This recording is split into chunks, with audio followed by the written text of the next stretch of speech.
Seguimos com as formalidades, né? Vamos apresentar nossa palestrante, com muito prazer, diga-se de passagem. Bom, a nossa palestrante é química formada pela Universidade Estadual de Campinas, Unicamp, com doutorado direto em bioquímica pelo Instituto de Química da Universidade de São Paulo e realizou o estágio de pós-doutoramento no Instituto Butantan entre 2005 e 2006, quando ingressou na UFBC. Ela atua na área de biotecnologia e biologia molecular para o desenvolvimento de vacinas e estudos da patogênese de Streptococcus pneumoniae e Staphylococcus aureus, e com o tema de desenvolvimento de vacinas, história, movimento antivacina e o combate às fake news, eu gostaria que vocês habilitassem os seus microfones para uma salva de palmas para a professora doutora Ana Paula Arias Dal.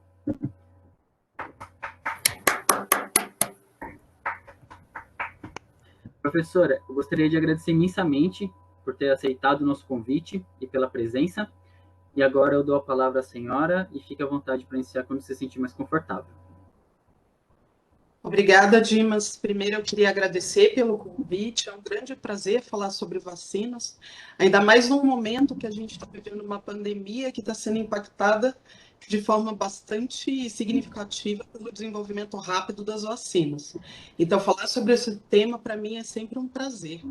Agradeço aí pelo convite e vejo que a Semana da Química está bem interessante pelos seus anúncios, né? Vamos discutir, então. Sim, está muito interessante. Até me arrependi de não ter me inscrito e ter assistido o resto das coisas. Bom, o que vamos conversar hoje? Vai ser uma grande conversa, né? Encarem isso como uma conversa, não como uma palestra. A gente vai falar um pouquinho da história das vacinas, como elas surgiram, trabalhos que foram importantes, vamos ver alguns estudos de caso. A gente vai falar do movimento anti-vacinas, que tem se fortalecido muito nos últimos tempos. E, por fim, a gente termina falando das fake news e como a gente pode atuar no combate a essas notícias que são tão devastadoras hoje em dia, visto a baixa cobertura vacinal que tem se prolongado por uma série de formulações. A gente começa falando de paleopatologia. Por que eu quis citar essa área? É uma área que, de fato, estuda a nossa relação com os micro-organismos. Ela estuda como essas doenças foram se distribuindo ao longo do tempo. A nossa convivência com os micro-organismos data de milhares de anos antes de qualquer registro de escrita ou do registro histórico que a gente tem. Todo estudo de fósseis tem mostrado isso, a presença de micro-organismos.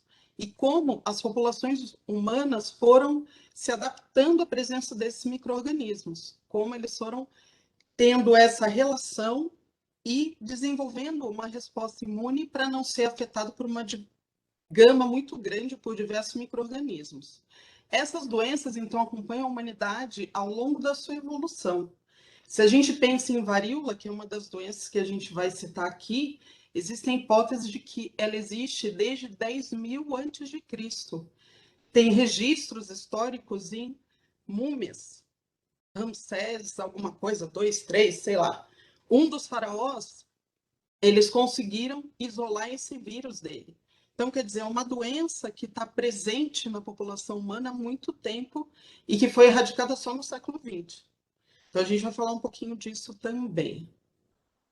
Ah, tem que ser pela setinha, tinha esquecido aqui. Olhando esse gráfico, a gente já tem uma ideia de como as infecções surgiram em vista do aumento da população. Então, as doenças elas têm sido presentes na população humana desde milhares de anos antes de Cristo, mas com o aumento populacional, a presença de micro-organismos causadores de doenças tem se intensificado. Então, a gente pode separar aqui dois grandes momentos. O primeiro ali, por volta de 1880, 1890, que foi quando as condições de trabalho nas fábricas começaram a melhorar. Essa época a gente pode estar falando aí período de pós-revolução industrial. Quando aconteceu a Revolução Industrial, de fato, o que melhorou no mundo foram as condições econômicas, não para a classe operária, mas para aqueles que eram detentores do poder do capital. Mas eu coloco aqui com melhores condições de trabalho. Começa a aumentar, mas ainda de forma tímida, a população, mas existe um grande salto no crescimento populacional a partir da Segunda Guerra Mundial. Entre o período da Primeira Guerra e Segunda Guerra teve um crescimento ainda estável, mas pós Segunda Guerra todas as nações elas estavam se reconstruindo, especialmente as da Europa, e a gente viveu uma época de muita esperança. Então, as pessoas começaram a confiar mais que isso não ia acontecer. As pessoas não queriam mais um grande conflito. A Europa foi muito destruída pelo combate ao nazismo. Portanto, houve um aumento populacional. Esse aumento é bastante visível em todos os continentes. A gente consegue ver aqui em cores diferentes. E esse aumento trouxe consigo também novos micro-organismos e uma extensão da infecção por outros que já eram endêmicos em diversas regiões do mundo. Então, a gente consegue ver alguns exemplos aqui. A tuberculose, por exemplo, é uma doença que existe há muito tempo, muito mais tempo do que está sendo mostrado aqui, mas nesse período de 100 anos, aí, mais ou menos, 1850 até mais ou menos 1950, a gente vê o quê? 1 bilhão de casos. É um número bastante significativo e um número de mortes também na casa dos milhões. Hoje ainda temos tuberculose? Temos, mesmo com vacina. Porque a formulação vacinal de tuberculose ela é uma das menos eficazes do nosso programa de vacinação. Por que não se troca essa vacina? Porque ela é extremamente barata e ela tem até uma certa taxa de eficácia. A eficácia dela varia de 20% a 80%. Vejam, 20% em algumas populações. Mas é o que se tem. Então, não tem muito o que fazer.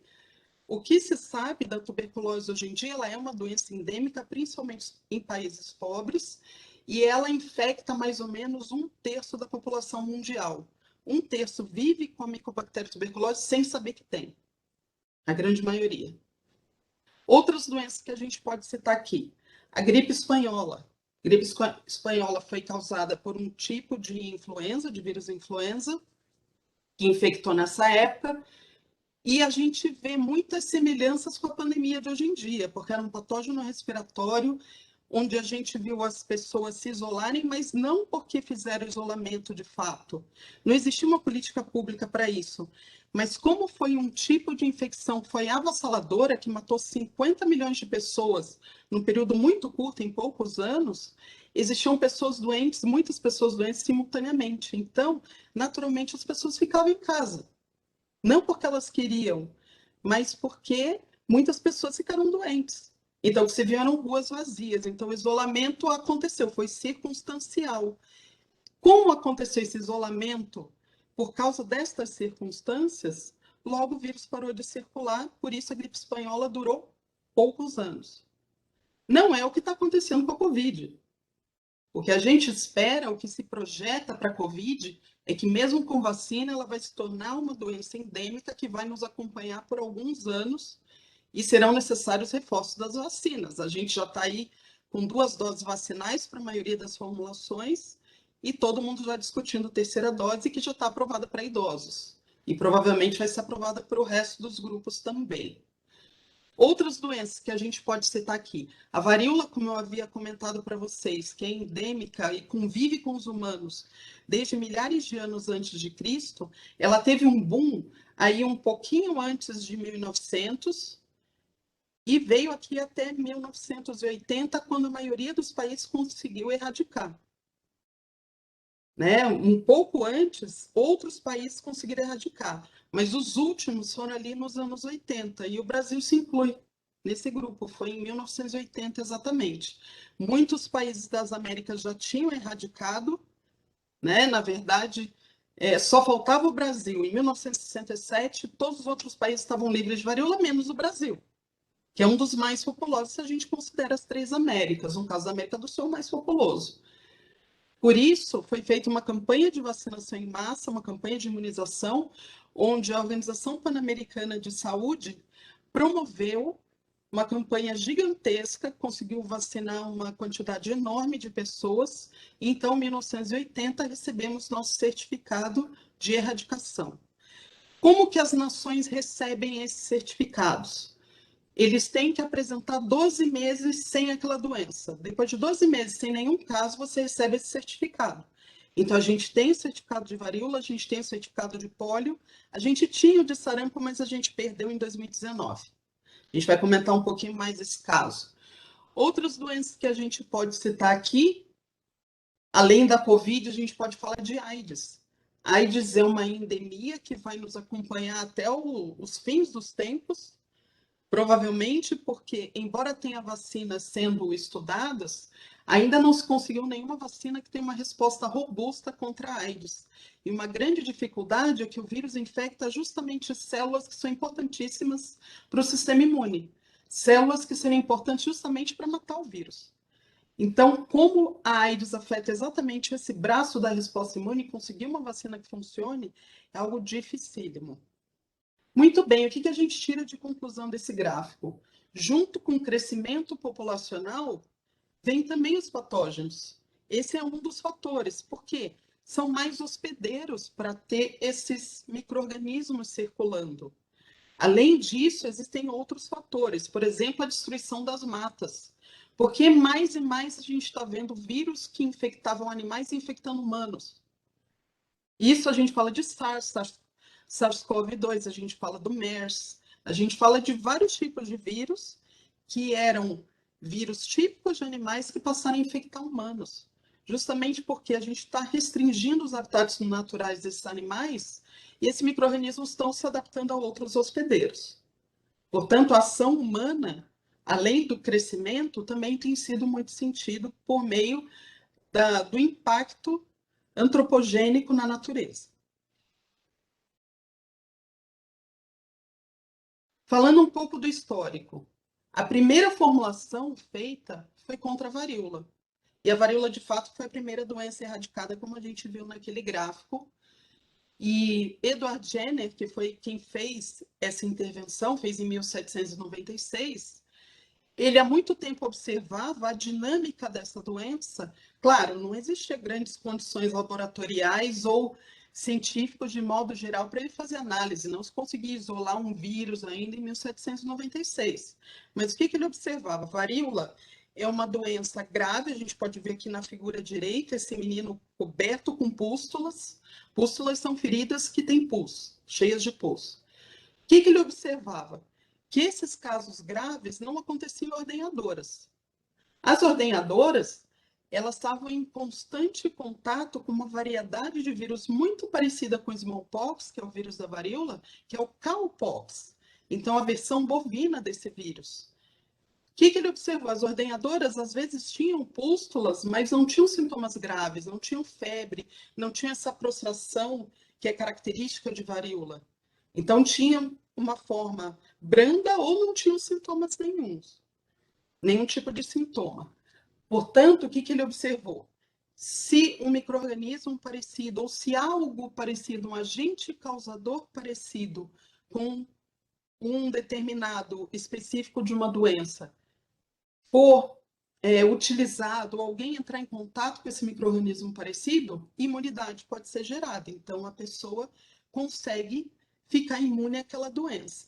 Ele observou isso e fez, então, uma intervenção. Pegou um menino, não sabemos a idade desse menino, porque algumas fontes, alguns artigos falam 8 anos, 9 anos, 10 anos, até 13 anos a gente consegue achar aí na literatura, mas o que dizem que com o consentimento da mãe, fizeram uma intervenção nele, fizeram um corte no braço, um cortezinho superficial, claro, colocaram uma pústula de ordenhadora, então o conteúdo de pus de uma ordenhadora.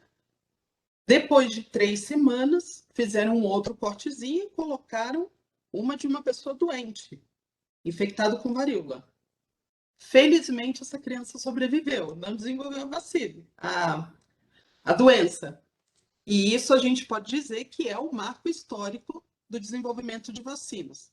Felizmente, porque podia ter dado muito errado.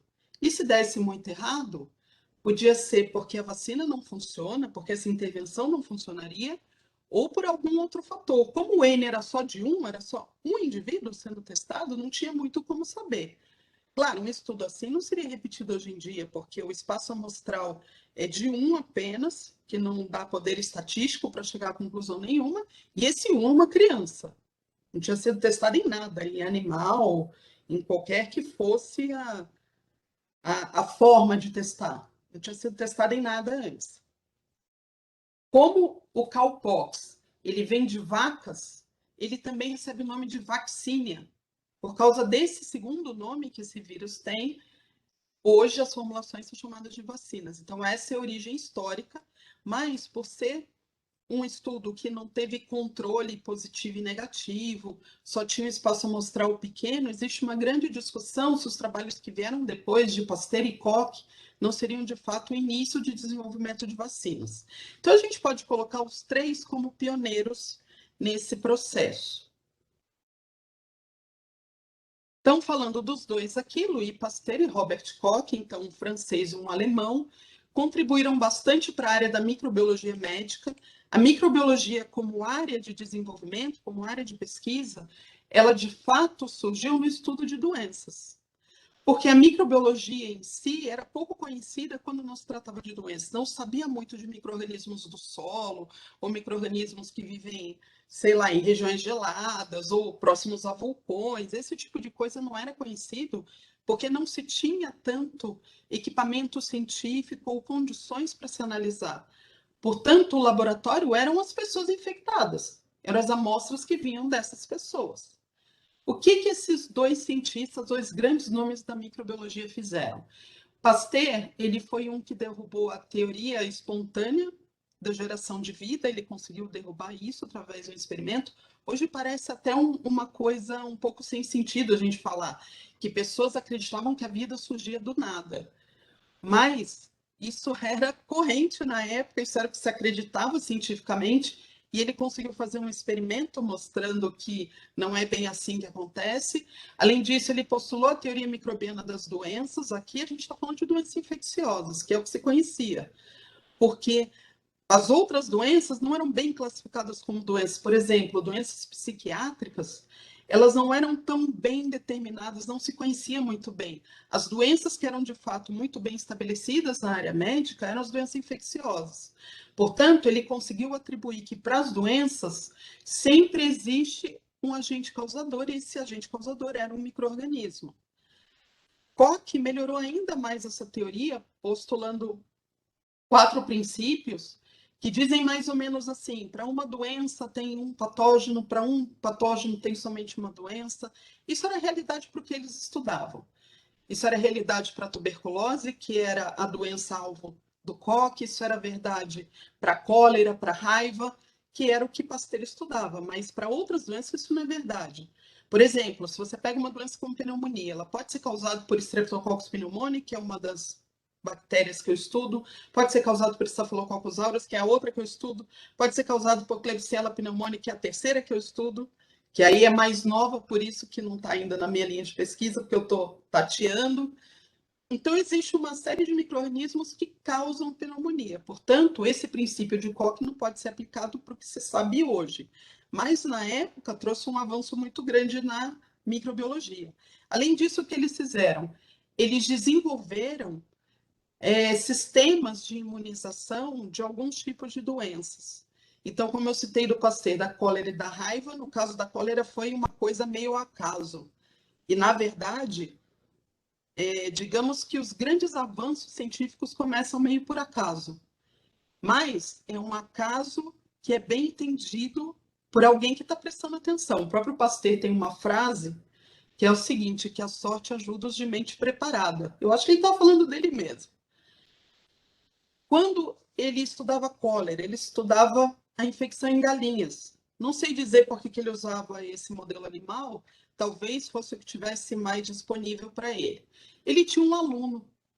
O que ele falava para o aluno? Cresça o vibrião colérico. O vibrião colérico é uma bactéria de crescimento rápido, então com dobramento em 12 horas, 24, etc. É bem rápido para crescer, do mesmo jeito que E. coli, que também é uma bactéria parecida com o vibrião. E ele falava o seguinte: quando atingir uma certa densidade ótica, você vai lá e infecta as galinhas, vamos ver o que acontece. Ok, o aluno fez uma bateria de experimentos, cresceu a bactéria, foi lá e inoculou nas galinhas. O que aconteceu? Nada. Você ficou pensando, nossa, mas por que não aconteceu nada? Falou para o aluno, faz de novo. Aí o aluno fez, não aconteceu nada. Ele falou, agora eu vou te acompanhar nesse experimento. E aí ele descobriu que o aluno estava fazendo uma coisa errada que fazia a bactéria não ser mais viável. Então, sem querer, o aluno dele criou uma vacina atenuada. E depois ele criou uma inativada. Por quê? Porque aquelas bactérias não estavam mais viáveis. O que ele percebeu? Quando se administra algo que não está mais viável, mas está intacto em termos de estrutura para os animais, e depois se fornece um micro-organismo que está viável, o que acontece é que ele não fica mais doente. Então, aí, como foi um experimento mais completo, tinha controle, etc., a gente pode dizer que é um experimento pioneiro da área também. Koch também, além dos princípios, isso Pasteiro que eu estava falando, Koch, além dos 4 princípios, ele também fez a relação entre sintomas, doenças e agentes causadores, e ele foi a pessoa que descobriu o agente causador da tuberculose, que também é chamado de bacilo de Koch. O bacilo de Koch é a Mycobacterium tuberculosis. Então, foram 2 gigantes da microbiologia, e muito do que a gente sabe hoje, a gente deve aos 2. Eu não falei tudo que eles fizeram, né? Eu visitei o laboratório do Robert Koch lá em Berlim, e é interessante porque ele tinha umas coisas assim, ele tinha microscópio, ele tinha umas vidrarias, aí ele tinha uns produtos, e eu achei uma caixa do Instituto Butantan, que foi mandada para ele. Eu não lembro nem do que era alguma coisa que o Butantan produziu, eu acho que era soro, porque soro foi uma das primeiras coisas que o Butantan produziu. E ele tinha lá. E a gente achou também uma carta do Carl Zeiss falando assim: muito obrigado, Dr. Koch, por testar as minhas lentes. E hoje a gente sabe que Zeiss é uma grande marca de microscópios hoje em dia, não é? Mas era só um produtor de lentes que estava começando a carreira e pediu ajuda para um cientista. É bem interessante. Sobre o Pasteur, uma curiosidade. Muitos não sabem, ele era químico, o Koch não, o Koch era médico. Mas o Pasteur era um químico que trabalhava numa fábrica de bebidas, onde ele fazia o processo de pasteurização, onde ele fazia processos para que a cerveja não tivesse contaminantes. Então, ele era um produtor de cervejas e vinhos. Tá aí uma curiosidade que pouca gente sabe. Bom, o que são as vacinas hoje em dia? Qual a importância delas? As vacinas, elas são uma grande ferramenta de saúde pública. Aqui eu coloquei 2 frases. A primeira é do Mandela. Todo mundo sabe quem é o Mandela, logicamente, no cenário político. Ele foi vencedor do Prêmio Nobel da Paz em 93. E ele diz o seguinte: imunização tem sido um grande sucesso na história da saúde pública. As vidas de milhões de crianças têm uma chance de ter uma vida mais longa e mais saudável, uma ótima chance de aprender, brincar, ler, escrever, se mover livremente sem sofrimento. Então ele reconhece a importância das vacinas, e hoje no continente africano as vacinas é o que de fato está mudando as regras do jogo. Porque se antes um continente tão pobre era abandonado pelo resto do mundo, hoje todos os projetos que existem lá, todas as iniciativas de vacinação estão mudando um pouco isso. Claro, ainda há muitos problemas a serem resolvidos, pobreza extrema, conflitos e etc. Mas a vacinação tem feito diferença. Uma outra frase que tem lá no site diz o seguinte, que com exceção da água limpa, vou resumir um pouco o que está aqui para não ficar lendo, que junto com o acesso à água de qualidade, imunização, é o que tem feito diferença para salvar vidas, para proteger principalmente crianças de doenças que são letais. E um caso de sucesso é o da varíola, que a gente conseguiu erradicar mundialmente, e a gente está quase chegando nisso na polio. O caso da polio é bem interessante, que a gente vai ver agora. Vocês estão vendo aqui o mapa mundi, as corzinhas aqui de baixo, essas cores são os anos que ocorreu a erradicação nesses países. Então, vejam, dos anos 50, os anos 1950, até os anos de 2010, e onde ainda é endêmico. Só esses 3 países aqui em cor de vinho ainda tem pólio. Por isso que a gente não pode dizer que a doença foi erradicada, porque ela ainda é endêmica. E por isso ainda se vacina contra pólio aqui no Brasil e em outros lugares do mundo. Justamente para quê? Para que o vírus não seja reintroduzido aqui. Esses 3 lugares são Nigéria e os 2 vizinhos aqui, ó, Paquistão e Afeganistão. E veja que a Índia erradicou em 2010, que é vizinho aqui do Paquistão. Agora, por que esses 3 países? São 3 países em conflito. A Nigéria tem o problema jihadista e o Afeganistão e o Paquistão, vocês devem estar acompanhando pelo noticiário, tem o Talibã nos 2 países. que é o que impacta de fato a vacinação, e é o que está impactando a vacinação contra a Covid também. Esperem um aumento de casos no Afeganistão e provavelmente em regiões do Paquistão que fazem fronteira, especialmente naquela região onde vivia a Malala. Portanto, os 3 países, por causa deles, ainda não existe erradicação de pólio. E muito provavelmente não vai ser tão cedo. Portanto, o resto do mundo tem que continuar vacinando. Então, vejam que a questão da erradicação de doenças não depende só de vacinas, mas depende de um contexto político, social, econômico, etc. Essas são as doenças que hoje são preveníveis por imunização. Então, todas essas doenças aí que são virais e bacterianas, ainda não existe uma vacina em uso que seja contra parasitas, porque vacinação contra parasitas é uma outra história. Porque parasitas são eucariotos e eles se adaptam muito rápido à resposta imune do hospedeiro. Portanto, tem algumas em desenvolvimento, mas de fato nos programas de imunização ainda não. Todas essas aqui a gente tem no nosso programa de vacinação.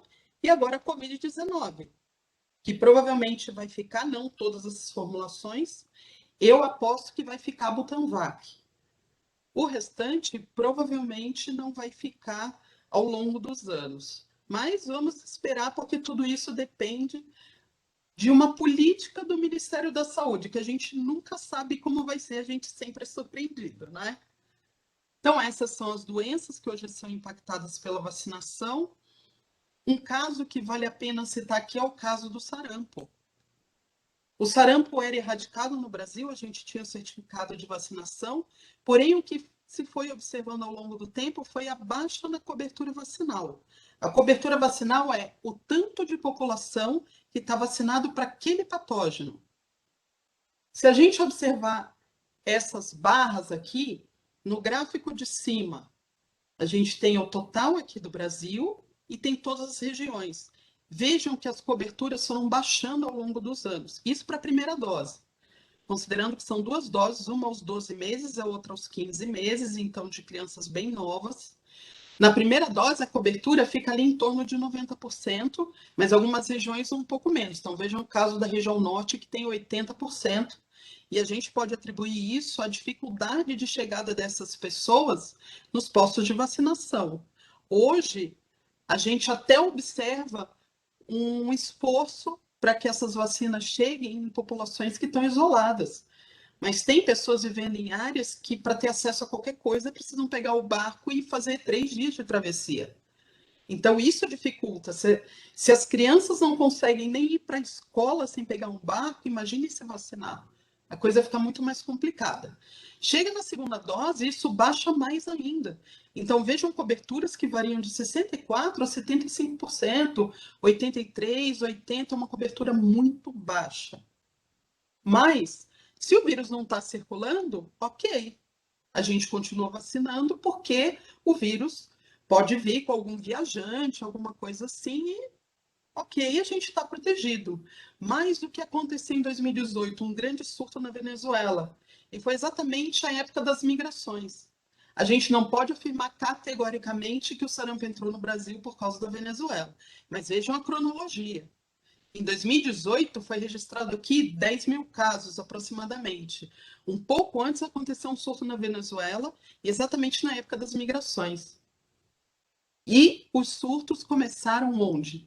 Em Roraima, no Pará e no Amazonas, que são exatamente os estados que fazem divisa com a Venezuela. Então, quer dizer, são muitas coincidências para a gente não afirmar que, de fato, essas questões estão, de alguma forma, ligadas. Muito bem, com esse número de casos, foram 12 meses de um número de casos bem grande, a gente perdeu o certificado de imunização em 2019. E continuamos sem ele, porque continua endêmico, essencialmente na região norte. Por isso é importante a gente continuar vacinando as nossas crianças, tanto primeira quanto segunda dose. Então vejam que toda essa história que a gente tem ouvido para a Covid, sobre as pessoas não voltarem para receber segunda dose, isso não é algo novo. Na vacina de sarampo já acontece, nas outras vacinas que são de 2 doses também. Imagina nas vacinas tem mais reforços. Tétano, por exemplo, tem reforço até a idade adulta. Quantos de vocês tomaram o reforço da adolescência? Quantas grávidas tomam reforço de tétano? Você começa a ver esses números caindo cada vez mais. Então, quer dizer, não é algo que é específico de Covid, não é algo de agora, não, porque as pessoas estão com medo de uma formulação que saiu rápido. Isso já existe, tá? Só foi intensificado. Muito bem, falando de Covid, a dita cuja, que dá medo em todo mundo atualmente. Quantos casos nós temos? Aqui são dados da WHO, dados oficiais, então a gente não pode dizer que alguém mascarou esses dados, porque são dados oficiais. Mortes confirmadas, 579 mil, são dados de 30/8, ou seja, de ontem. Aqui, mortes confirmadas, casos confirmados 20 milhões, quase 25 mil novos casos diários. Vejam essas curvas, esse sobe e desce, sobe e desce. Por que tem esse sobe e desce? Começa a subir pelo curso natural da infecção, certo? Aí se começou a vacinar, a vacinação começou em janeiro, então antes de começar até esse gráfico. Mas aqui atingiu um grupo inteiro, o grupo dos idosos tinha acabado de ser vacinado, mais ou menos aqui em junho, julho, acabou de ser vacinado, começa então a estabilizar. Começou a estabilizar e a cair um pouquinho, o que acontece nas ruas? Opa, não temos mais Covid, a gente pode ir para a festa, a gente pode sair, os números estão caindo. Aí sobe. E aí vem mais um grupo sendo vacinado, cai. As pessoas se animam, sobe. E assim vai, esse é o nosso Brasil. Mas a partir daqui o que a gente vê? Uma queda mais acentuada, porque a porcentagem de pessoas vacinadas está aumentando. Então a gente tem hoje em torno de 65%, 70% das pessoas vacinadas com a primeira dose. Então, isso quer dizer que a gente está indo para uma parte da infecção, uma parte epidemiológica, que ainda exige cuidado, mas que já mostra um certo tipo de melhora. Porém, a gente pode descuidar? Não, porque essa curva pode subir rapidamente. Além disso, quem está vacinado com uma dose é um laboratório perfeito para esses vírus, porque a pessoa não está completamente imunizada, mas ela já está fornecendo, já está produzindo anticorpos, ela já tem ali alguma coisa imunológica, algum efetor, que o vírus pode entrar em contato e mutar. Então, ela transmite já uma variante nova. Isso pode acontecer, dependendo de quantas pessoas com uma dose só estiverem circulando na rua. Então, quer dizer, a gente tem que completar o esquema de vacinação. É por isso que estão até ligando para as casas das pessoas para buscar esses grupos prioritários aí, esses grupos para completar o esquema de vacinação. Não tenho medo das vacinas, gente. Vacina é vida. Agora, do que elas são feitas, afinal de contas? A gente já entendeu por que elas são importantes, o impacto que tiveram até para o aumento populacional, aquele gráfico que a gente viu de aumento, a presença das vacinas também fez aquilo ali aumentar. O desenvolvimento de antibióticos e de vacinas fez a população aumentar com aquela inclinação muito maior a partir da Segunda Guerra. Então, a gente já entendeu que as vacinas são importantes, a gente sabe disso. Agora, o que tem ali? O que tem dentro da seringa que vai ser injetado no seu braço? Temos os antígenos, que é de fato que vai ser reconhecido pelo nosso sistema imune, que pode ser DNA, RNA, proteína, vírus ou bactéria inteiro, inativado ou atenuado. Então, tem diversas formas de apresentação dessas moléculas que vão ser reconhecidas como algo estranho. Tem os adjuvantes, que são substâncias potencializadoras da resposta imune, por uma série de mecanismos. O meu projeto de doutorado foi com um adjuvante para vacina de mucosas, para vacina nasal, oral, e poderia até ser usado para vacina injetável. Uma das vias que eu usei foi a intradérmica, que é parecida com a subcutânea que a gente tem hoje, mas é um pouquinho diferente a forma de aplicar. Os adjuvantes, eles vão fazer esses antígenos ser reconhecidos de uma forma melhor, ou eles durarem mais tempo ali no tráfego dentro do corpo humano, eles vão mudar algum mecanismo pelo qual esses antígenos vão entrar em contato com os efetores que iniciam a resposta imune. Então, eles estão lá. Toda vacina tem. Preservantes estabilizantes são aquelas substâncias que não têm uma ação imune, mas são importantes para que a estabilidade da proteína seja mantida, ela permaneça, para que aquelas substâncias fiquem da mesma forma por um tempo previsto. Quanto melhor for o preservante estabilizante, melhor é a formulação vacinal, porque você consegue manter por mais tempo. Não adianta você ter uma vacina com uma eficácia enorme se você só consegue manter por um mês. Porque a logística tem que ser tão boa que tem que chegar, tem que aplicar. Isso no Brasil é impraticável. A gente sabe disso. Portanto, essas substâncias também são muito importantes. Dependendo do tipo de vacina, esses preservantes estabilizantes são diferentes e eles vão impactar também na temperatura de armazenamento dessas vacinas. As vacinas mais novas que a gente vê aí, da Pfizer, da Moderna, elas têm que ser mantidas refrigeradas por um longo tempo e até elas estarem em uso, elas têm que ficar no ultra freezer, então a menos 80, em temperatura bem baixa, porque são substâncias altamente instáveis, que é RNA mensageiro. Mas as de outras formulações, que são proteínas, que são vírus ou bactéria inteiro, podem ser mantidas a temperaturas um pouco mais altas. E isso impacta também o preço dessas vacinas, porque do mesmo jeito que é difícil de manter, também é difícil de manipular certos tipos de substâncias. Então a gente vê uma diferença muito grande do preço da vacina da Pfizer e da Moderna, que são as duas de RNA mensageiro, para as da AstraZeneca e da Janssen ou para até da Coronavac. Justamente por isso, condições não só de manufatura, mas também de armazenamento. Agora, como tudo isso funciona? Quando você recebe a vacina no braço, essas substâncias vão entrar em contato com diversos efetores, as células estão lá circulando, e elas circulam por esta circulação que está sendo mostrada aqui em amarelo, que é a circulação linfática. O sistema linfático ele cobre o corpo todo, então ele interliga diversos órgãos e tecidos, e ele tem uma comunicação com a circulação sanguínea. Então, antígenos que são adquiridos na circulação sanguínea conseguem ser captados por estas células justamente porque tem essa interligação. Porém, para um antígeno ser captado por uma célula imune, para essa célula não ter que ficar circulando muito, existem pontos de encontro. Essa circulação, então, tem um sentido, tem lugares para onde ela converge, e esses lugares são os pontos de encontro. Eu mostrei um deles aqui, que é um linfonodo. Dentro do linfonodo, o que acontece? Por que precisa acontecer esse encontro? Porque para cá convergem a célula T, que tem um receptorzinho aqui na superfície que vai reconhecer o antígeno, chamado de TCR, ou receptor de célula T, e uma célula apresentadora de antígeno, que captou na circulação aqui o antígeno que estava lá circulando, e foi para o linfonodo, que é um desses pontos de encontro, encontrar essa célula T, para fazer a apresentação.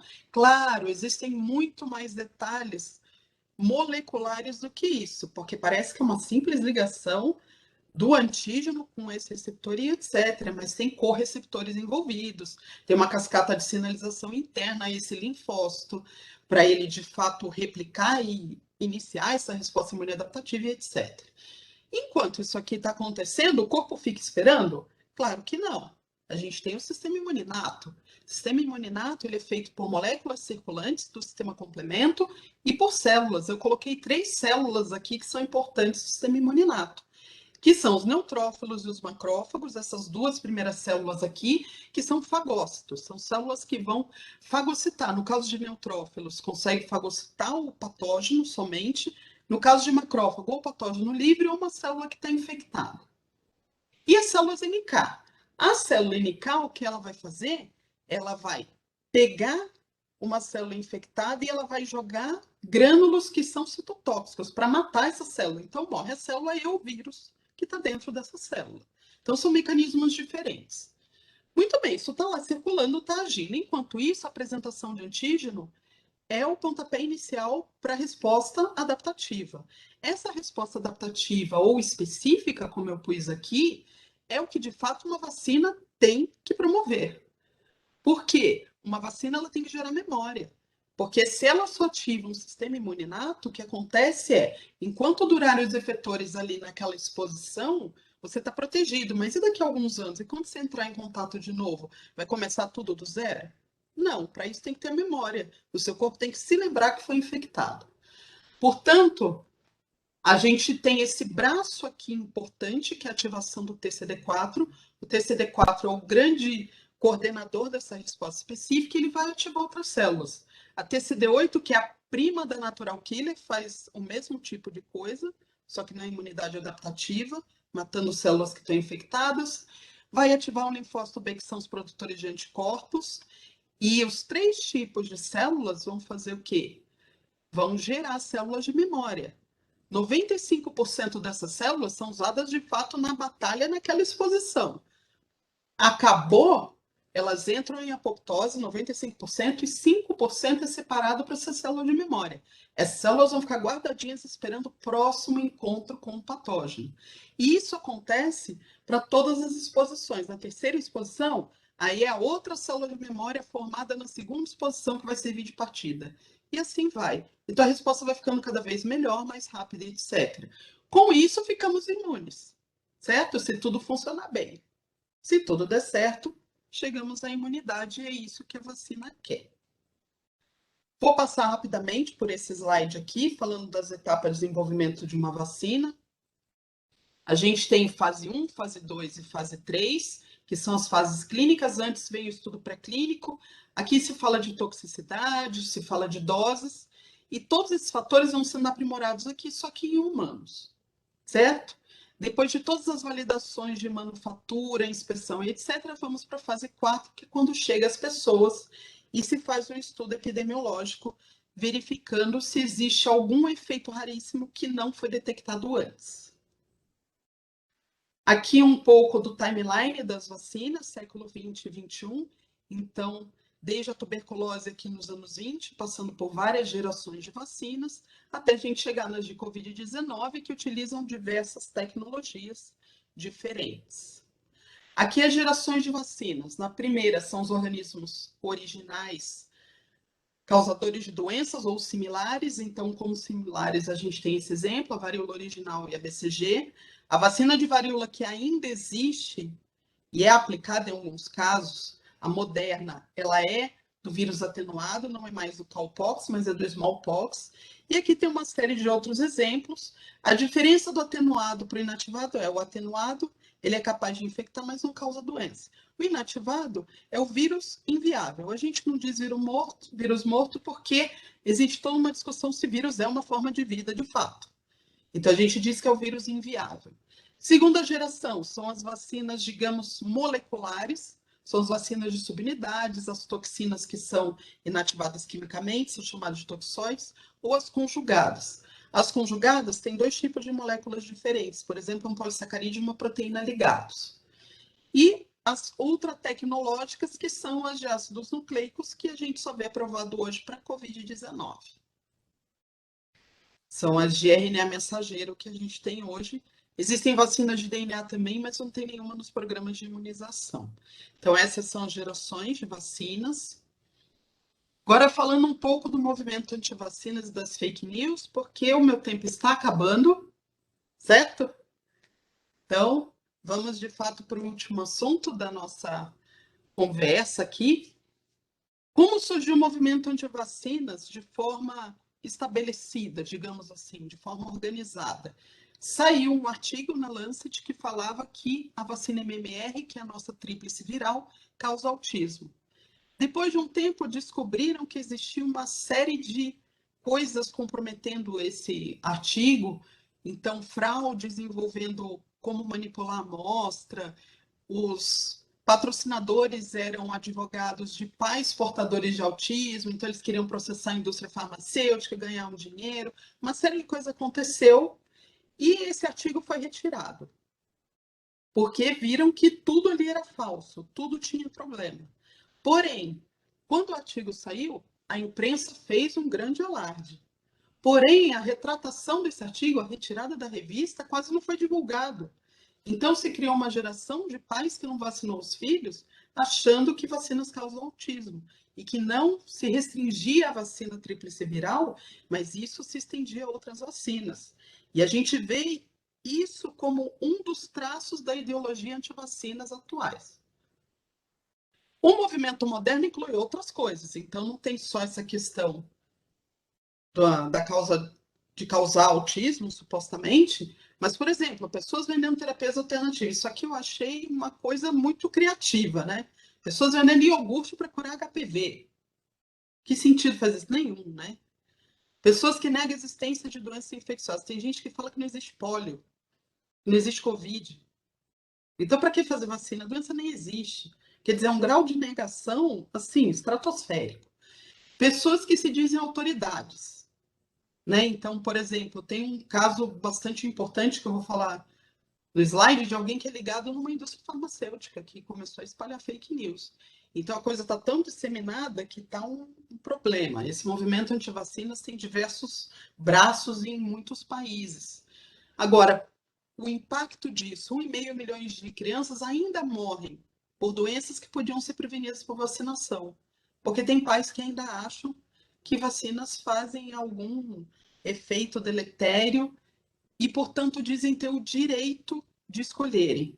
Agora, se vacinar é direito ou dever? Primeiro, é um dever. É uma questão de cidadania, porque não é pensar só em você, é pensar no outro. A imunidade coletiva depende de todo mundo ser vacinado. Por isso, o STF, em 2020, aprovou, deu validade, na verdade, a essa lei, né? Disse que é constitucional essa lei, onde se diz que no Brasil a vacinação é obrigatória. Isso não quer dizer que as pessoas têm que ser vacinadas à força, como eu já vi muita gente pregando por aí na internet. Não pode, gente, as pessoas têm direitos constitucionais. A gente vive num país democrático. Seria o melhor epidemiologicamente, mas imagina o caos que é virar o país, né? O país já está bagunçado, imagina isso. E esse foi o motivo da revolta da vacina no início do século XX, porque as pessoas eram vacinadas à força. Não é que era obrigatório, era força e de forma violenta. Portanto, dizer que é obrigatório quer dizer as instituições públicas e privadas podem fazer algum tipo de restrição a quem não for vacinado. Muito bem, o que a gente acha por aí? Essas duas coisas aqui eu recebi pelo WhatsApp. Esse aqui não vou nem dizer, né?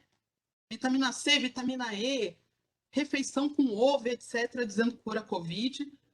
E essa mensagem insistente, são muito mais coisas, tá? Eu pus só um pouquinho dos absurdos aqui. Esse outro é o cidadão que eu falei para vocês, que foi cofundador da Pfizer. Ele saiu da Pfizer numa situação assim que ninguém sabe direito o que aconteceu. De repente ele brigou com todo mundo e começou a virar o líder de um braço do movimento anti-vacinas. Começou a dizer que as vacinas de Covid foram desenhadas para matar as pessoas.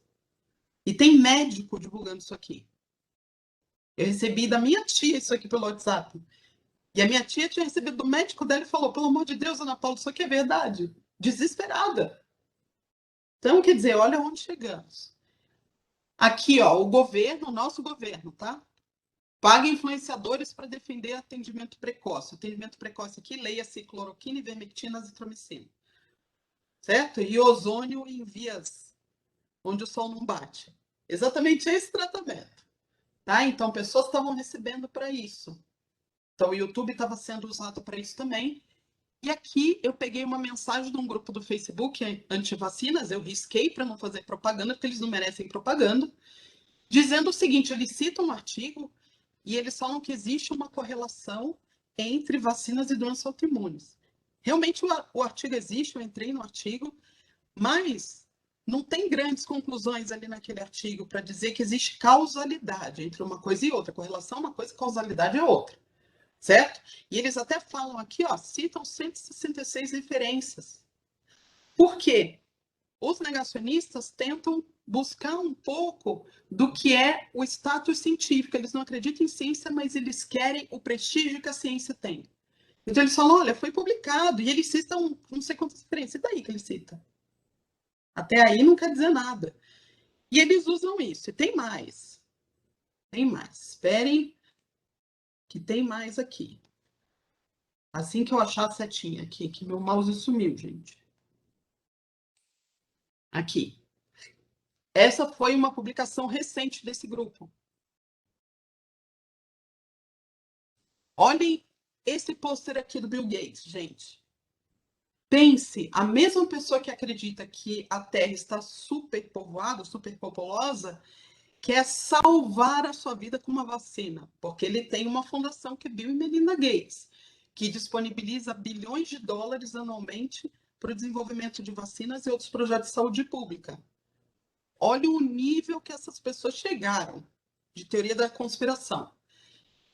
Aí um cara respondeu lá, um médico, dizendo assim, não sei como isso aqui apareceu no meu feed de notícias, mas eu sou médico e pertenço a esse grupo dos 99,9999% de outros médicos que apoiam as vacinas. Não sei como isso apareceu. Aí olha a resposta deles, que interessante. Ah, então você não deve ter feito pesquisa no tópico suficiente. E você só sabe o que te ensinaram. Claro, ele fez 6 anos de medicina, mais residência, mas o que ensinaram para ele é mentira. Eles é que sabem. Aí eles passam um site que eu também risquei, porque eu também não quero fazer propaganda desse site, e lá você vai encontrar seus colegas. Ou seja, existe um braço anti-vacinas que é feito por médicos, por profissionais de saúde. Então, quem devia estar na linha de frente também está espalhando isso. Isso é aterrorizante, isso é assustador. E aí vem o discurso de autoridade. Ah, eu sou médico, eu sei o que eu estou falando. Outro dia eu discuti com um cara no Facebook, o cara falando assim: ah, mas eu vi esse vídeo de um médico, e você faz o que da vida para me falar isso? Falei: bom, eu sou pesquisadora de patógenos respiratórios. O médico pode ter se enganado, ele pode ter boas intenções, mas o que ele falou está errado, tem diversos artigos para provar isso. Foi uma conversa difícil. Olha, é complicado. E aí, em vista de tudo isso, para terminar aqui a nossa conversa, fazendo um pouco ligação com o tema da Semana da Química que vocês promoveram. Qual é a química que te transforma? Ou seja, como a química está inserida nisso? São duas publicações do CFQ, do Conselho Federal. O primeiro, profissionais de química são essenciais na produção do IFA, principal ativo das vacinas. A atuação dos químicos no desenvolvimento de vacinas é bastante pronunciada. As pessoas acham que só tem farmacêutico, só tem biomédico, só tem biólogo. Não, tem químicos fazendo isso também. Não só a parte do princípio ativo, mas especialmente dos estabilizadores, aquelas substâncias que estão lá para preservar a estrutura. Só um químico pode fazer isso. Só um químico pode propor isso. Então, a participação do químico é essencial aqui. Embora no laboratório onde eu tenha feito doutorado eu fosse a única química, eu falava para eles que eles só sabiam multiplicar por 2 e por 10. Eles adoravam isso. A participação dos químicos tem aumentado muito nessa área. E, por fim, o que se aprende com as vacinas que vai além desse conhecimento químico, além dessa atuação? Vejo aqui uma parceria do CFQ e da Unesco para trabalhar levando informação segura à sociedade, ou seja, recrutar químicos para o combate às fake news. Olha que coisa nobre nesse momento. Então, quer dizer, o químico ele não pode se fechar, não, gente. Existe toda uma atuação ética por trás do conhecimento de manipulação e transformação de substâncias da natureza. Então, dediquem-se ao curso de vocês e abracem essa causa. Com isso, eu termino a minha apresentação, agradeço novamente o convite e fico à disposição de vocês para algumas perguntas que a gente vai conversar um pouquinho agora. Deixa eu achar a barrinha aqui para... A princípio, né, gostaria muito de agradecer do fundo do meu coração e também em nome de toda a comissão. A gente vê o carinho e a dedicação que a senhora preparou toda essa palestra. Foi mega esclarecedora. Foi muito os comentários foram muito felizes, diga-se de passagem. E, novamente, eu gostaria de deixar explícito a minha gratidão. Aos participantes, eu gostaria que vocês habilitassem os seus microfones, e agora vocês podem fazer isso. Acho que a princípio você não ouviu muitas palmas, professora, porque a gente acabou bloqueando de todo mundo, né, por motivo de segurança. Mas agora, pessoal, vocês podem desbloquear os microfones de vocês para uma salva de palmas, tá bom?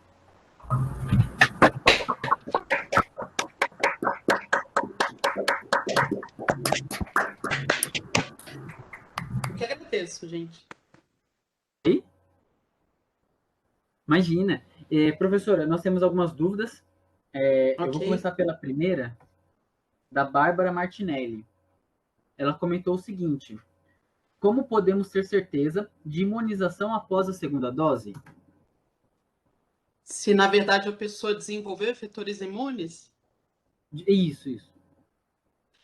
certeza individual a gente não tem. o que a gente tem são os dados epidemiológicos. Se a gente pudesse fazer um questionário sorológico para a população toda, a gente teria certeza molecular disso. Mas os dados de incidência das doenças mostram o impacto. Então, quando a gente vê a curva epidemiológica descendo, a gente sabe que a imunização está funcionando. Agora, a imunização pessoal, só se você fizer uma investigação sorológica de fato, você tira sangue e vê se tem efetores ali. O mais fácil de ver são os anticorpos circulantes, mas de fato a resposta de memória seria mais, digamos assim, específico. Porém, não existem técnicas que sejam baratas, sejam disponíveis no SUS para toda a população para fazer isso, porque são técnicas basicamente laboratoriais. Recentemente o pessoal levantou muito a questão da possibilidade de fazer o exame de PCR para testar essa efetividade imunológica. E isso entrou em consenso geral, né? O grande público ele acabou entendendo isso como uma possibilidade. Na verdade, é uma outra técnica que a gente usa, que é o ELISA, que é a detecção dos anticorpos, porque o PCR você detecta se tem coisas circulantes que estão em quantidade grande. Então, para você pegar uma molécula de anticorpo e fazer um PCR em tempo real é bem difícil. É difícil você conseguir fazer essa técnica funcionar tão bem assim. E é Ah, cara, né? perfeito. É bem Também. cara. Professora, agora tem uma pergunta também. Ela vai nessa linha de segunda dose, mas a Paloma, ela pergunta se a segunda dose da vacina ela é exatamente igual à primeira, em termos de composição. De formulação, é Isso. exatamente a mesma. Mas hoje, o que está sendo discutido e já foi aprovado em alguns lugares é fazer a segunda dose com uma formulação diferente da primeira. Ou seja, você tomou AstraZeneca, chegou o dia da sua segunda dose, não tem, você pode poder tomar outra, da Pfizer ou Coronavac, etc. Isso está aprovado para outros lugares porque os fabricantes não estão dando conta.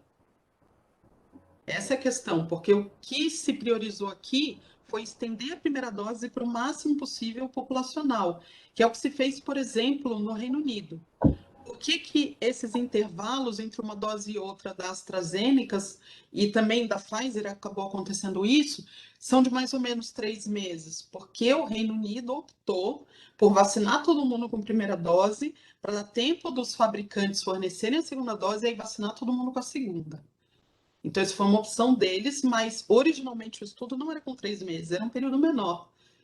Aí as pessoas ficam em dúvida, por que Coronavac é com 28 dias, isolação com 3 meses? É porque aconteceu isso. Porque verificaram que com 3 meses dá e daria para fazer uma logística de imunizar todo mundo com a primeira dose. Ah, legal. Não, show de bola. Professora, aí tem a pergunta do Christian da Silva Monteiro. Ele parabeniza pela palestra, e ele pergunta o seguinte: sobre esse fato de ocorrer tudo certo para a memória das células após a vacinação e ainda permanecer imune à doença mesmo depois de um tempo, poderia explicar sobre as pessoas que são vacinadas e ainda acabam morrendo da doença? É multifatorial, né? Tem uma série de coisas aí. Por quê? Cada ser humano é único. Se a gente pensar nessa interação, aqui eu falei a apresentação de antígeno de um jeito muito geral. Mas a célula apresentadora de antígeno, ela apresenta o antígeno complexado com uma outra molécula que se chama MHC. O MHC em humanos é chamado de HLA. Sabe aqueles exames que a gente usa para saber se alguém é compatível para doar órgãos, essas coisas? É com base no HLA. Existe um grupo de genes que está distribuído na população. Existem alguns HLAs que são mais comuns no Brasil, outros são mais comuns na Europa, na África, na Ásia, etc. Então, existe uma variabilidade genética que também implica a complexação com esse antígeno. E uma série de outros fatores genéticos também. Então, o background genético da população influencia demais a resposta. Qualquer vacina tem uma eficácia variável. Quando a gente vê a eficácia que é publicada, ela é uma média. Então, a média daquela população é 70%, a média é 80%. Mas dentro desses 70%, tem indivíduos aqui no início da gaussiana que tem 30% de proteção. Tem os outros no finzinho da gaussiana que tem quase 100%, mas a média é 70%, 70 e pouco. Então, tem essas pessoas que são mais suscetíveis à doença ou elas respondem pior à vacina. Sempre tem esse indivíduo. Mas vejam, responder e ter uma eficácia de 30% é melhor do que zero. Então, sempre vale a pena vacinar. Ainda que a eficácia seja pouca, para alguns indivíduos. As pessoas começaram a questionar isso por causa da morte do Tarcísio Meira, né? Que estava vacinado e tal, e como é que ele morreu de Covid. Ele tinha uma série de comorbidades, que é um outro fator complicante. Porque, sendo um patógeno respiratório, as comorbidades serem fatores que impactam a saúde do pulmão, porque ele era fumante, ele era paciente de hemodiálise, então, quer dizer, tudo isso impacta o funcionamento do pulmão. Por isso, ainda que a vacina tenha funcionado para reduzir bastante a viremia, que seja a carga viral, pode não ter sido esterilizante. A maioria das vacinas não é esterilizante, sobra uma bactéria, sobra um vírusinho. Se a pessoa é muito suscetível, ela ainda pode ficar doente. E se tem esses fatores que são tão complicadores, ele também tinha uma idade avançada, ele tinha 85. Quer dizer, tudo isso impacta. Mas as vacinas, elas têm um potencial para mudar a história populacionalmente. Essa é a importância. Então, quando se fala epidemiologicamente, a gente está falando dessa população. Né? Então, uma população muito grande de pessoas que foi impactado positivamente. Um outro indivíduo pode ainda sucumbir mesmo vacinado? Pode, não existe nada que é 100%. Na química mesmo a gente não aprende isso. Quando você fala assim, se você lembrar de bioquímica, Dima, você vai saber do que eu estou falando. Pô, você fala assim, ó, o aminoácido em pH tal, ele tem tal grupo que está protonado, tal está desprotonado. Eu falava isso nas minhas aulas, que não é 100% da população, que é uma média. Sempre vai existir uma molécula que não está daquele jeito, uma outra que está de um outro jeito, mas a média está daquele jeito. É a mesma coisa imunologicamente falando. Não, perfeito, professor. Acho que deu para esclarecer bem para o pessoal. Tem algumas dúvidas, porque o pessoal ficou bem interessado com a palestra e o pessoal está levantando várias perguntas. Vamos para as últimas, são 4 ao todo. A Bárbara Martinelli, ela perguntou o seguinte: já ouvi falar que quem já pegou Covid-19 uma vez já pode ter criado resposta imunológica. Isso faz sentido? Pode criar resposta, mas ela ainda não é imunizante. Então, o que se sabe? A pessoa que pegou Covid recebeu a primeira dose de uma das vacinas, ela pode estar imune, mas sem ter recebido a primeira dose, não. Porque a infecção natural, nesse caso, ela não é imunizante. Para algumas doenças, é. Por exemplo, catapora. Uma pessoa que tem catapora, ela fica imunizada. Uma pessoa que tem Covid, não fica imunizada. Uma pessoa que tem infecções por estafilococcus aureus, não fica imunizada. Então, depende do patógeno. Às vezes é infecção natural imunizante, às vezes não é. No caso de Covid, não. Mas se a pessoa recebeu a primeira dose de uma vacina, ela pode sim estar imunizada. Pode, não quer dizer que vai estar. Por isso é tão importante fazer todo o esquema de vacinação, para ter certeza. Ou quase, né? Entendi, perfeito. E aí, na próxima pergunta, da Indiara Vinhaga. A professora acredita que houve problemas de cadeia de custódia nas vacinas do Brasil, inclusive a vacina Pfizer. Digamos, falhas em estocagem e comprometimento da ação da vacina? Eu acho que a gente esteve muito próximo disso. Mas o SUS, por incrível que pareça, tem um controle muito bom das coisas. A gente não acredita no nosso sistema de saúde, mas ele é muito bom. Vocês vão falar, professora, você tá louca, você nunca foi no hospital público. Gente, vocês não têm ideia do que é no exterior. Vocês não têm ideia do que é morrer na porta do hospital. Isso dificilmente acontece no Brasil. Ninguém deixa de ser atendido. E o SUS está melhorando muito nos últimos anos e o estoque de vacinas ele é informatizado. O banco de dados de quem recebe vacina é informatizado. Não vou dizer que é em todos os estados, em todas as cidades, porque a gente tem cidades muito afastadas, de estados que têm uma arrecadação muito menor, então a gente sabe que existe desigualdade. E na área de saúde não é diferente. A gente sabe que os grandes centros estão melhor abastecidos. A gente sabe que eles estão melhor estruturados. Mas existe um controle muito grande. Por que eu digo que a gente esteve muito próximo disso? A gente viu notícias de vacinas que estavam vencendo, a gente viu notícias de vacinas vencidas. Mas quando você olha o lote, eram lotes que já tinham sido aplicados. Isso estava no banco de dados, a data de aplicação. Lembram disso?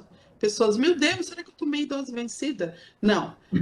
As pessoas olharam, vence tal dia, só que aquela dose já tinha sido aplicada, já estava dentro da pessoa. Então não tinha problema nenhum. E algumas doses foram perdidas. Tem cidades que perderam, mas isso foi reportado para o SUS. Então eu não acredito, sinceramente, que tenha acontecido. Porque o controle é grande, porque tudo eles têm que colocar no sistema do SUS. Você vai no posto de saúde tomar vacina, ele sabe se você tomou ou não. Para evitar o que aconteceu no surto de febre amarela, que aconteceu nos anos 2000, mais ou menos, 2000, 2000 e pouquinho. Teve gente que morreu porque tomou 5 doses da vacina. E é vírus atenuado.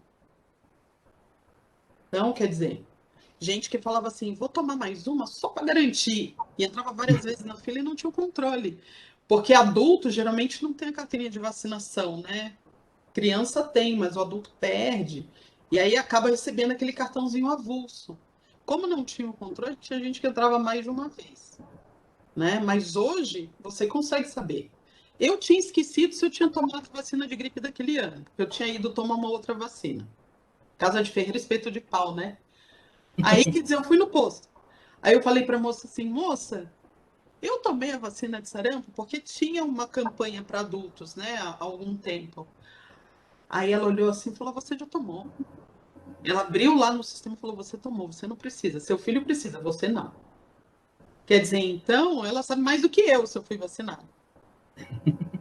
Por isso que eu não acredito que tenha perdido estoque e não tenha sido reportado.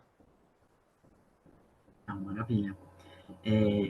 Dando continuidade com as dúvidas, professoras, o Eric Félix perguntou, professora, é igualmente segura esse gap de 3 meses que o governo adotou? Por exemplo, para Pfizer, sendo que a fabricante sugere 3 semanas? Então, o que a fabricante sugere é o que ela testou e sabe que funciona. Porém, quando outros estudos foram feitos, a gente teve fase 4 para todas as vacinas, ou seja, aplicação nos grupos. Viu que ainda estava funcionando. Então é seguro sim. O que não é seguro é, por exemplo, a pessoa não se vacina e dali a 6 meses fala, vou me vacinar. Pode ser que a resposta não seja exatamente a mesma, pode ser que você não tenha o momento de resposta que teria, porque não é o que foi feito nos testes, não é o que sabemos. Fora outras coisas, né? Por exemplo, mistura de vacinas sem saber, ou imunização errada de crianças que aconteceu. Isso aconteceu. Mas vejam que são casos pontuais, né? Se a gente pensar em milhões de doses, não chegou acho que a 2 centenas de casos. Foi uma centena em, sei lá, 60 milhões de imunizações, 70 milhões. Isso é pouco. Estatisticamente é nada de erro. Até porque viram que a maioria foi num posto em Santo André. Não sei se é perto da universidade, mas foi num posto em Santo André a maioria desses casos. Não sei exatamente qual posto. Depois o pessoal dá uma pesquisadinha, né? É bom saber. Bom, é bom. E, professor, o Christian, ele perguntou o seguinte, retornando às perguntas anteriores, assim, mas a mistura de vacinas não poderia causar anulação ou ter efeito em excesso por mistura de princípios ativos? Não, isso não acontece.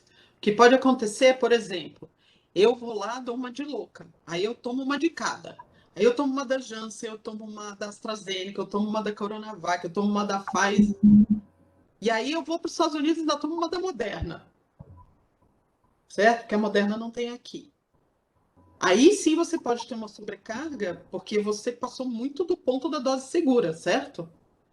Agora, se você toma uma vacina de uma, deu o período certo, toma outra de outra, se já foi testado, não tem problema nenhum. O que pode acontecer, por exemplo, não dá a resposta que se espera, mas não vai acontecer nenhum evento que afete a segurança da pessoa, porque a segurança já foi estudada desde a fase 1. O que pode acontecer é não dar o boost da resposta. Então, aquela ampliação de resposta que acontece com a segunda dose pode não acontecer, ou pode ser muito menos do que o esperado. Mas em termos de segurança, não. É uma maravilha. Acho que é bom ter essas informações em mãos, porque acaba protegendo as pessoas da questão da fake news, né? Então, dá mais Com certeza. munição para a gente se proteger. E aí, professora, eu teria uma pergunta, mas eu vou dar esse espaço para a Bárbara, que ela fez uma pergunta que eu acho que dá para responder, que é a seguinte: uma pessoa imunizada transmite o vírus? Pode transmitir. Porque a imunização ela não é esterilizante.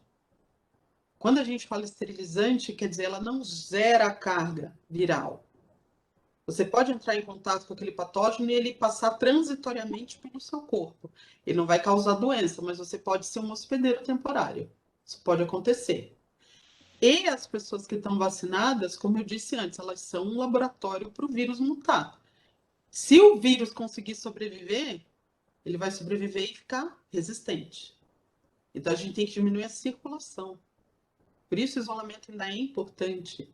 Tem que diminuir a circulação do vírus.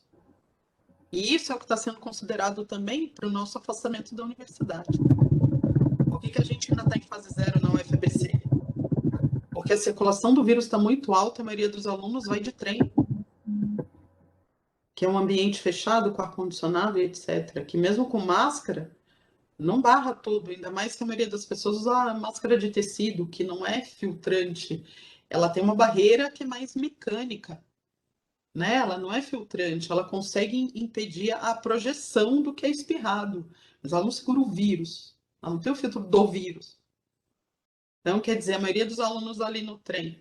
Eu até brincava nas aulas de imuno que eu falava o seguinte: imagina se o ebola entrasse no Brasil, porque há alguns anos estavam com medo que entrasse nos Estados Unidos, né? E aí teve toda aquela coisa do CDC, os caras com aquelas roupas maravilhosas, eu morro de vontade de pôr uma roupa daquela. E aí vão, isolam tudo, ligam para as pessoas que entrarem em contato, fazem aquela quarentena e tal, aquela coisa super legal. Imagina no Brasil. Chega um cara de avião, aí entra em contato com outro que é um vendedor, não sei o que, esse vendedor vai no trem.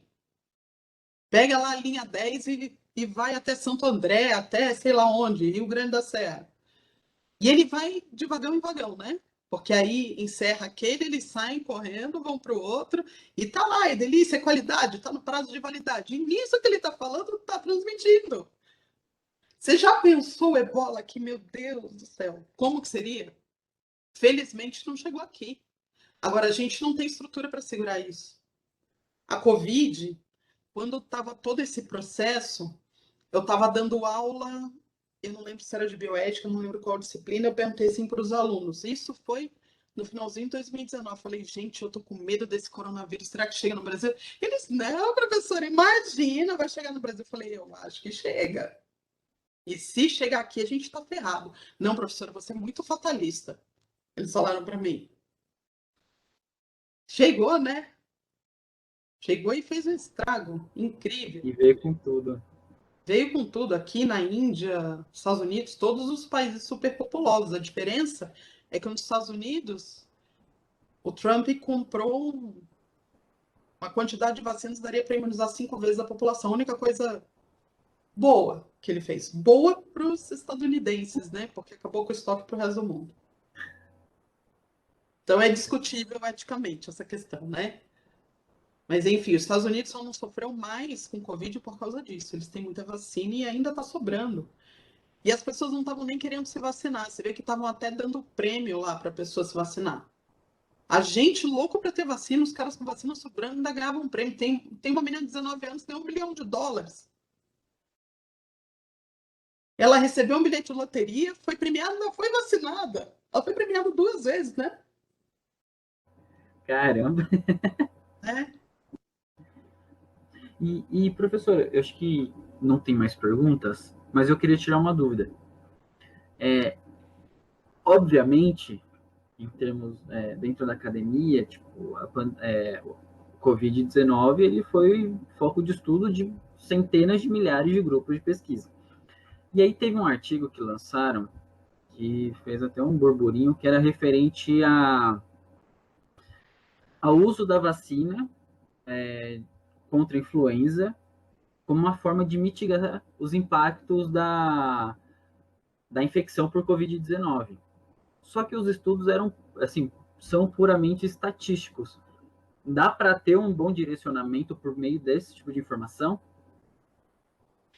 Deixa eu ver se eu entendi. A vacina de influenza sendo usada para controlar a Covid-19, não É, combinado com o antígeno do coronavírus.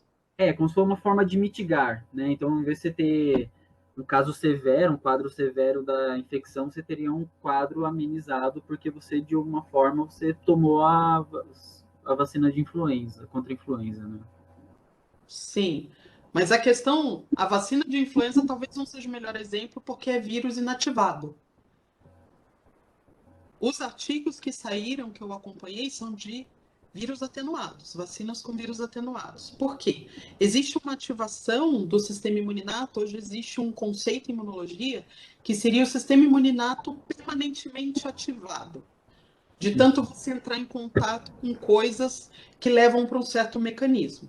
Então, qual era a hipótese? Que se você for vacinado com uma vacina viva de algum patógeno intracelular, especialmente vírus, você pode ter um estado de sistema imuninato tão ativado que isso ajude na resposta contra coronavírus, ainda que não seja específica, ainda que seja daqueles efetores inatos.